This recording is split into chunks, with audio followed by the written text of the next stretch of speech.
Diabetics and the dentist are linked more closely than most folks realize. Dr. Charles Martin joins us this morning to explain why diabetics and pre-diabetics can have a harder time with their teeth and gums. Welcome, sir. Thanks. Good to have you back.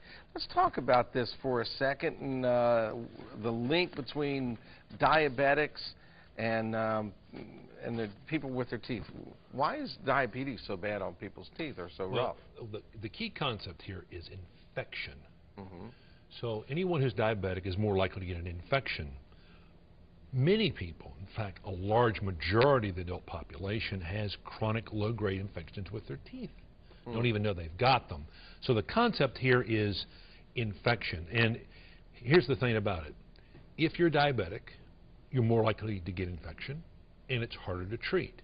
If you have dental problems, it's harder to treat because you're diabetic. So it's a closed loop. Yeah. If you're diabetic, your dental condition's worse. If your dental condition is bad, it makes your diabetic condition harder to control. And for a diabetic, it is the management of that chronic problem that's key to the quality of life. So does the dentist have to work with the doctor of a diabetic, or you pretty much have a procedure? Well, oftentimes we have to have awareness of what the diabetic's numbers are. For example, what's their blood sugar level, and what is their A1C level, which is a measure long-term of what their blood sugar level is. Okay. I mentioned this term a couple of times, and it was in the script there when we were leading up to talking to you about pre-diabetic. Right. Well, if you don't have diabetics, if you're not a diabetes sufferer now, aren't we all pre-diabetic? Well, we aren't all pre-diabetic, but disease is not an off-on switch. Yeah. It's a continuum. So if you are overweight, you're more likely to become diabetic as an adult. That's adult onset diabetic condition, okay, type 2 diabetes.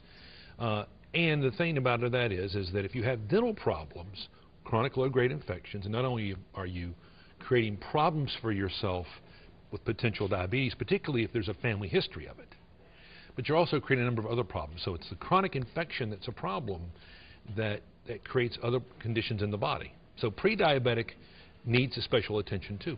All right. Let's talk about this because I'm getting the feel here that if you're a diabetic or a pre-diabetic, maybe you need to see the dentist more than the general public. Would that be true? Yeah. Is that one of the things? Well, it is. And the thing about it is typically a diabetic in particular generally has dental problems. A pre-diabetic may not have dental problems right now, but it's important to pay attention to help prevent that diabetic condition from coming on. You know, there's certain things that can be done. One is they're popping a picture up here. This is one of your famous Dr. Martin before and after photographs. Tell us about this real quick. Yeah, this was a gentleman who really wanted to have a different look, a different smile, and for him it was important for his career and working with clients to look his best. So we did some smile work. Wow, and then there's a big difference there. All right, I'm sorry, I interrupted you there. No problem. Let's wrap it up here for people that seeing the dentist more often with diabetics. I'm part of a national group that does dentists who pay special attention to people who are diabetic.